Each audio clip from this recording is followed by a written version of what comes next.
I want to just reiterate and emphasize how important it is to find your niche in public health and make sure that it's a niche that you really enjoy, right? Like, I obviously, and I really appreciate you saying like education is to my core. I love teaching. I love training. I love helping people have those aha moments.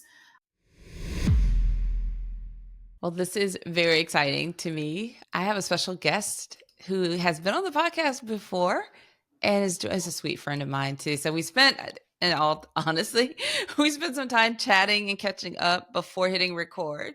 Yeah. So I am super giddy and excited to welcome back Christie VanHorne. Christie, how are you? Dr. Huntley, I am also giddy. I'm also very excited to be back and I wish we were together in person, but just virtually with you is just as exciting. Yay. This has been since I want to say maybe 2018 that we first kind of Insane. started chatting along. Yeah. Yes. And I love the way that we've been able to, I remember we connected over that first Public Health Consulting and Entrepreneurship Expo. Remember that? Yes. Where we were The like very first bombarded one. Yes. bombarded with questions. Yeah, that was a pivot for me shortly after that, realizing that so many people were interested in entrepreneurship and starting to create support for folks that wanted to go on this journey. But you and I were fast friends, just have so many things in common. And so we had to catch up on like life, our dogs, and what we're doing and what's been going on. So yes, I'm excited to have you back. And for everyone listening, in the show notes, we'll make sure that we connect our previous episode where Christie was a guest. I can't remember the number right now, but I know it was back in 2018. It was 90 something. I think it might be. I listened this morning as I studied up. It might be 94, but don't quote me on that. Yeah, I think that might be right. We'll make sure that it's all correct in the, like I said, in the show notes, but so much has changed. That was way before the pandemic, and so much has changed. So I'm excited to have you back. And for our listeners that have been around for a long time, you may remember that episode. A lot of you are probably familiar with Christie, already connected with her on LinkedIn. I know we have a lot of friends in common, connections in common, but let's just start from the beginning. I love this on a retrospective view of things and to chat, and we're going to roll back a little bit to talk about what you've been doing.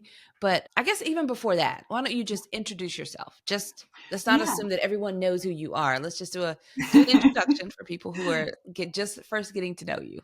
Okay, great. Hi, everyone. I live in Poughkeepsie, New York, in the beautiful Hudson Valley. I've been consulting now for 9 years. January will be my 10-year business anniversary, which is, oh my goodness, insane.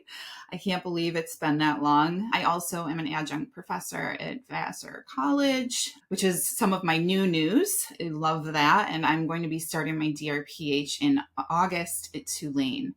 So that's a little bit about me. I'm a proud dog mom, and most of you who follow me on Instagram know that. But yeah, that's a little bit about me. Oh my goodness, that's a great introduction. And I was just sharing about my new puppies. And as we're talking, they're getting really yappy in the background. So I'm sure. They love it. I also want to just say one thing. As I was like listening to my podcast earlier, I was also reminded that you were my very first podcast interview ever. And since then, I've been on a number of podcasts. I even had my own. I feel very differently now. I was so nervous during that interview. But yeah, I've come a long way in my interviewing. I forgot all about that. And podcast journey. So thank you for being my first. Yay.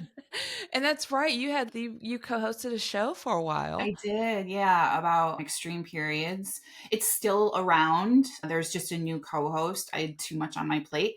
Give anyone who does a podcast a lot of credit. I don't know if people always realize how much goes into the behind the scenes, but it was a lot of work, very rewarding. I did it for a year, but it's called Flow. And it was all about extreme periods. So yeah, I had a great time with it, but it's a lot of work. Yes, a lot of work. We have a great team. So it's not just me doing this solo. We have a great team and a great system. All right. So Christie, this is great. We can go down all the rabbit trails we want to. I know. Watch out, everyone.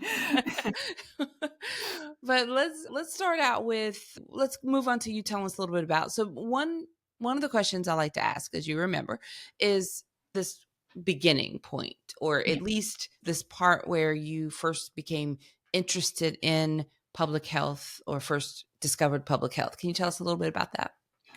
Yeah, so I is a little bit of a roundabout. I think those of us who have been in public health for a long time, most of us fell into the field, right? Like we didn't know what public health was when we first became interested in it, and that's absolutely the case for me.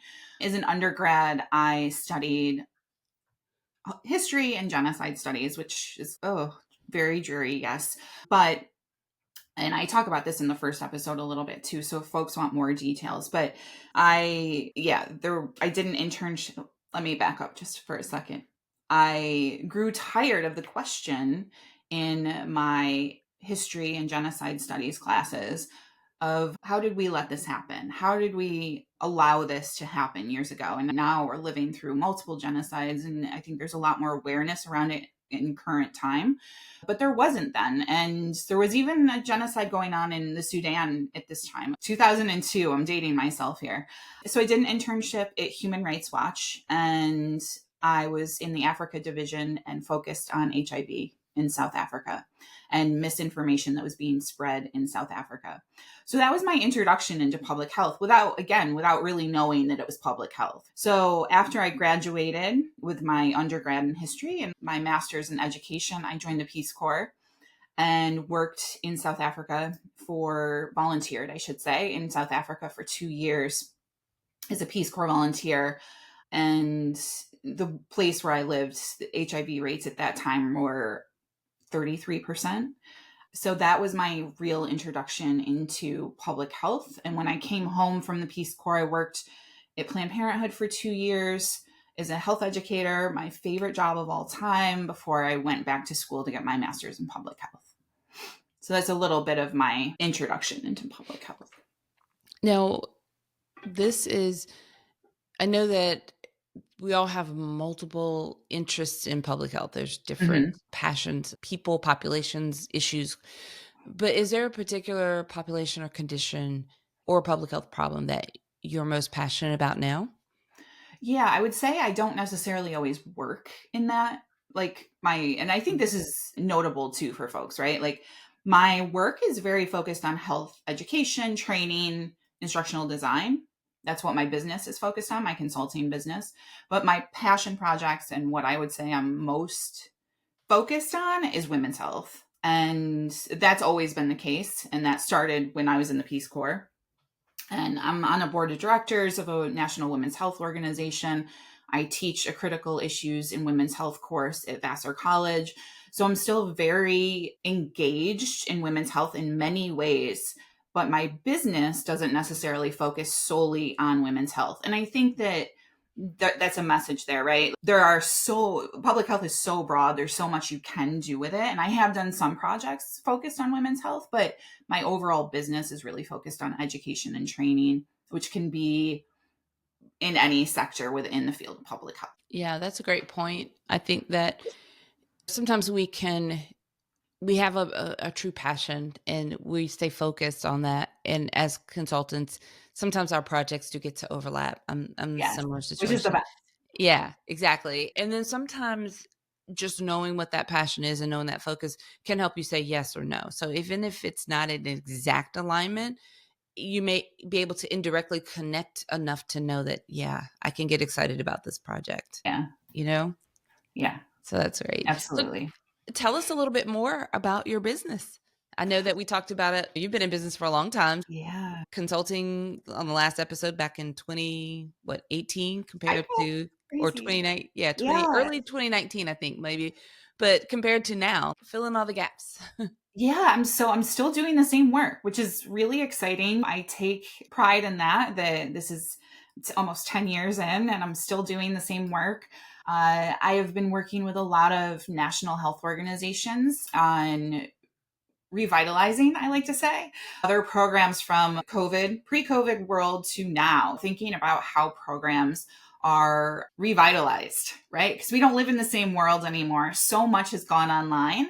But how do you balance, say, in-person programming with also providing virtual programming and finding that happy or middle ground? I've done some work with the Institute for Healthcare Improvement, IHI, on updating their programs so they're more of a blended learning format. So there will be, some of their programs used to be 7 days full intensive in person. And what they've done is updated those programs, and I've supported them in this work so that they'll start a month and they'll have virtual programming so everyone gets to know each other. It's a great way to start introductory information. And then they have a smaller in-person event, which saves everyone money, and they finish online. And there's benefits to this in multiple ways, right? Return on investment for learning purposes, spreading out the information. You're going to have more retention of knowledge because you're not trying to learn all the things in 7 days. So there's a lot of benefits to this. And that's one of the projects that I work on. And something else I've been doing a lot of, which I absolutely love, is acting as a subject matter expert. I've worked on a couple of New York State Department of Health grants recently as a SME, subject matter expert on social determinants, health equity, and training social workers, community-based organization staff, and folks on social determinants, health equity, and what it means for community development. And I've just loved that work. Yeah, I've evolved a little bit, but essentially I'm still doing the same work.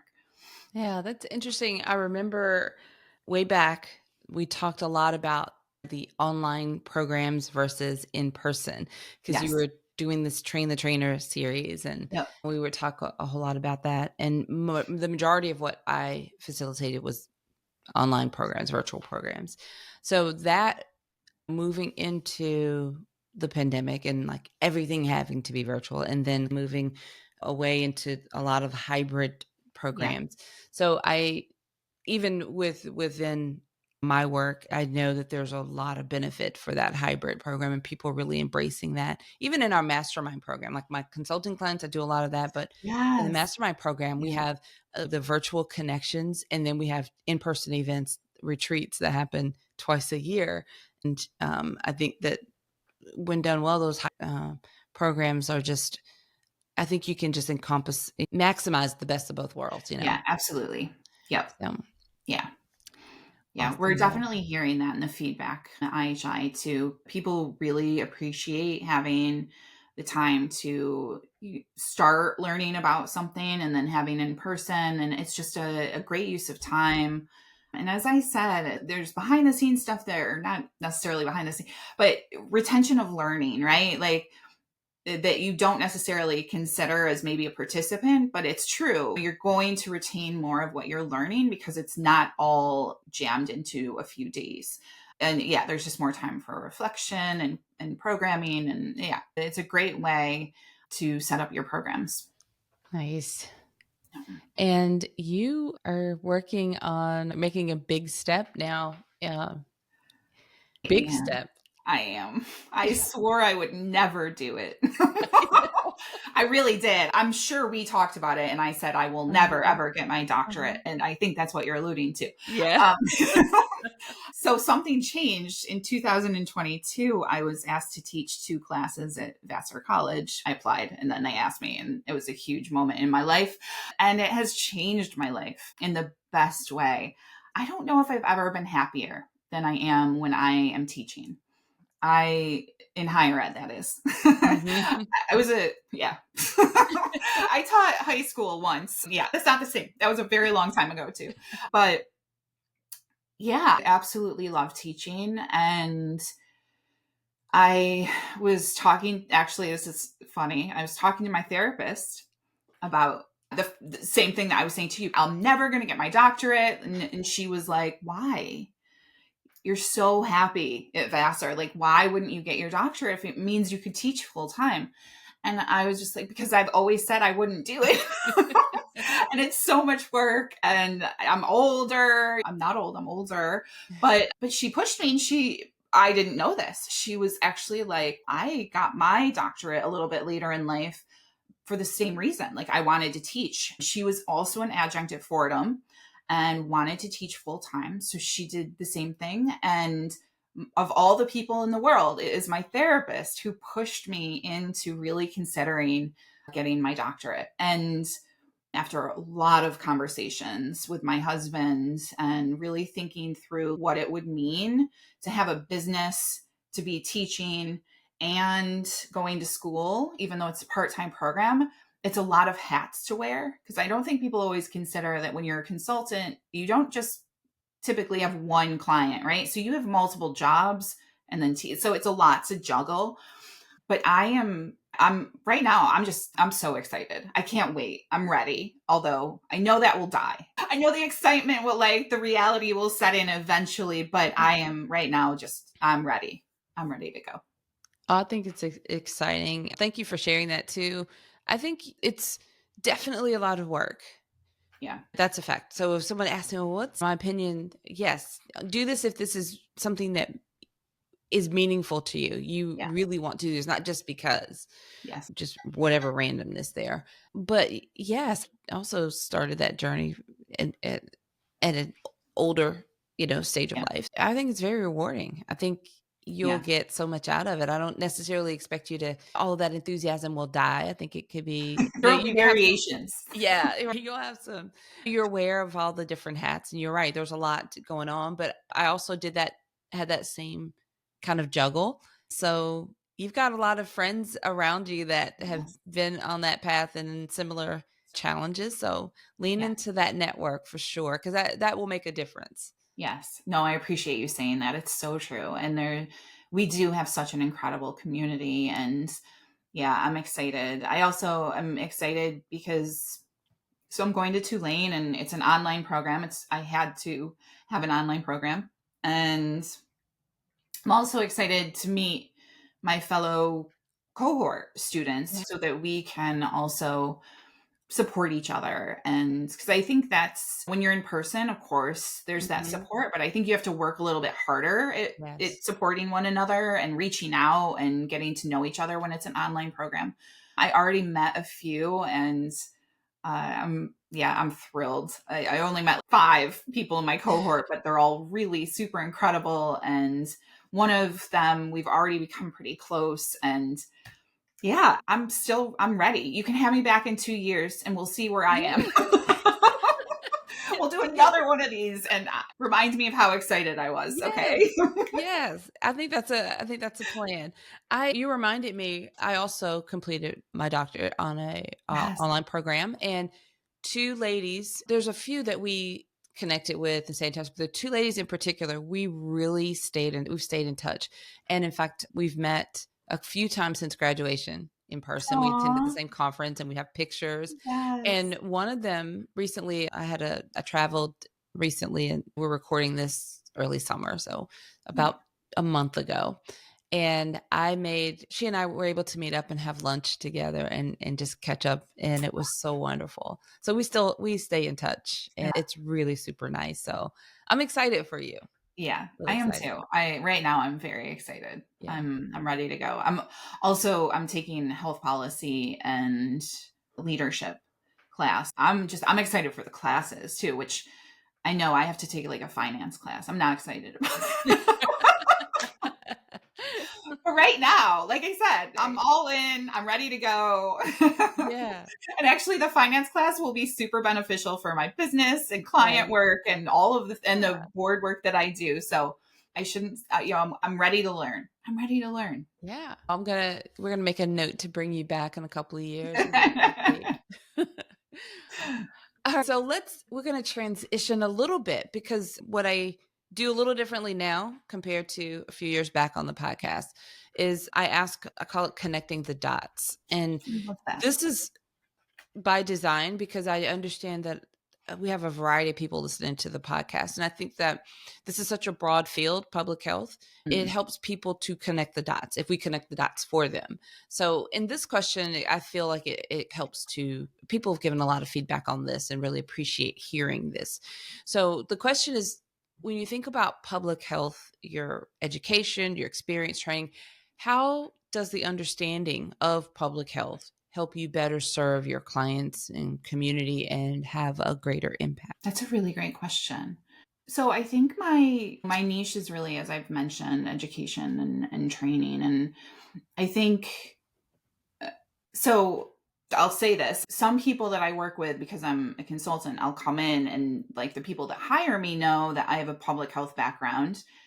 But some of the projects that I work on, because they're internal, I don't like the people who I work with haven't seen my resume and they just look at me as like an instructional designer. They don't know that I have all this background in public health. And I think when you look at updating programs and thinking about like how people learn, what people need to learn, there's sometimes you're so engulfed in it, you need to take a step back and remember some of the basic concepts of public health. And I think that's beneficial for folks.